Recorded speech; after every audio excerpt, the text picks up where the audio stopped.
According to the Kinsey Institute's own figures, between 317 and 2,035 children were used in these types of sexual experiments. Kinsey and his associates admit they use the diaries of sexual predators for much of their research of the sexual behaviors of children.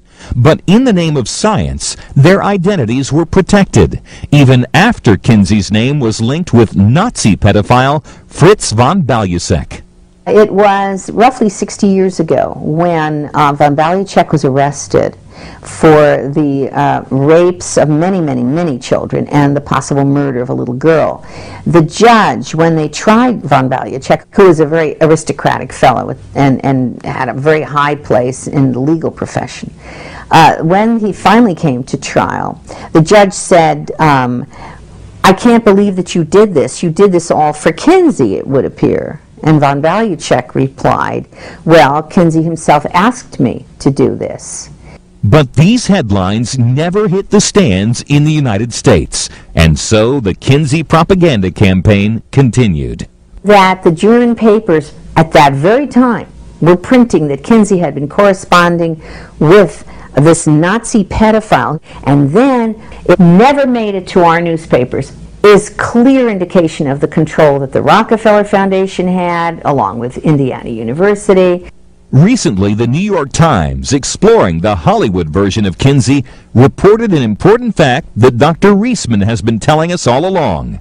Kinsey corresponded with many pedophiles, von Balusek and another by the name of Rex King, who molested hundreds of little boys and girls between the ages of 2 months and 15 years.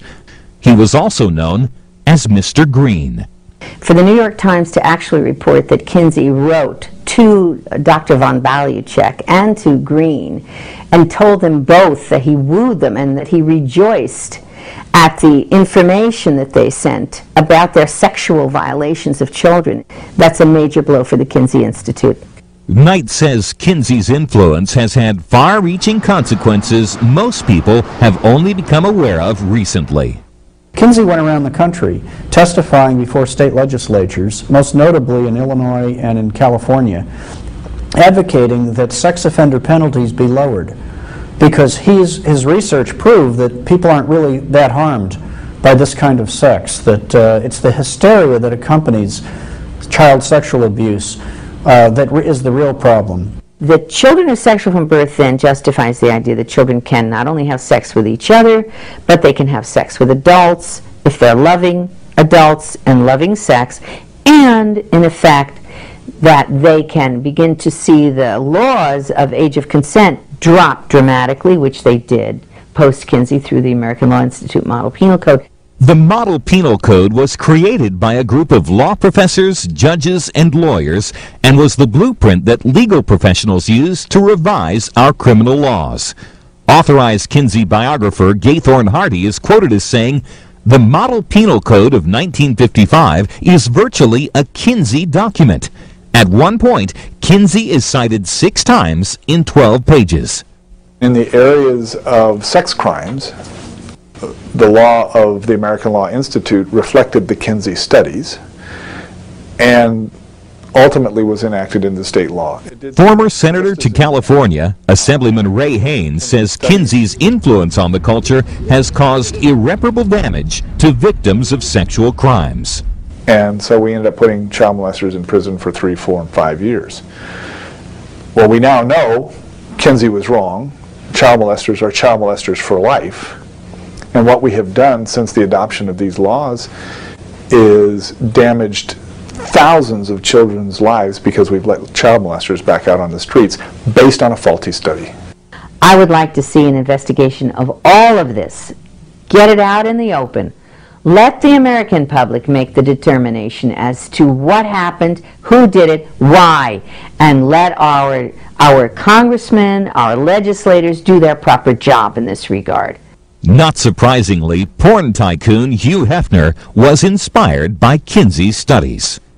Hugh Hefner cited Kinsey often in his early Playboy philosophy columns in Playboy magazine to justify pornography and say that science has shown it doesn't hurt anybody. Might as well mainstream it. Well, America bought that message. unfortunately.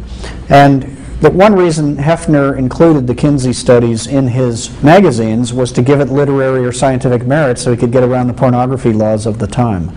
30 years ago in Roe v. Wade on the abortion issue, Kinsey was used to justify legalizing abortion. Kinsey's the one who gives them the so-called hard data. Hard data being that more than 25% of our married women are having abortions with no problem, and 95% of our single women who are pregnant are having abortions with no problem. And therefore, since so many women are having abortions and there are no problems, we should legalize abortion. Kinsey's influence has gone far beyond the spread of pornography, the legalization of abortion, and the loosening of our sex laws. Kinsey thought of himself as a social engineer. Kinsey provided the intellectual firepower for a lot of groups, like the ACLU, like Planned Parenthood, like the Lambda Legal Defense Fund, the Homosexuals Lawyers, NAMBLA, to break down the sexual mores that protected our women and children from sexual predators. Alfred Kinsey worked with Planned Parenthood to create SIECUS, the Sex Information and Education Council of the United States. And so the Kinsey model of child sexuality, derived from the actual molestation of kids, became the animating principle behind most sex education until abstinence programs came along. Kinsey was the inspiration for Harry Hay, who started the homosexual movement, as a political movement. But when he read Kinsey, he said he determined that, hey, if 10% of the population is homosexual, which Kinsey claimed at the time, 10 to 37%, then we have a political movement here. And we can redefine ourselves not as people who engaged in sodomy, which was against the law, not as people who did something, but as people who just are something, and as a discriminated class. Kinsey's legacy is enormous. His cold, dead hand is still on the throttle of the sexual revolution.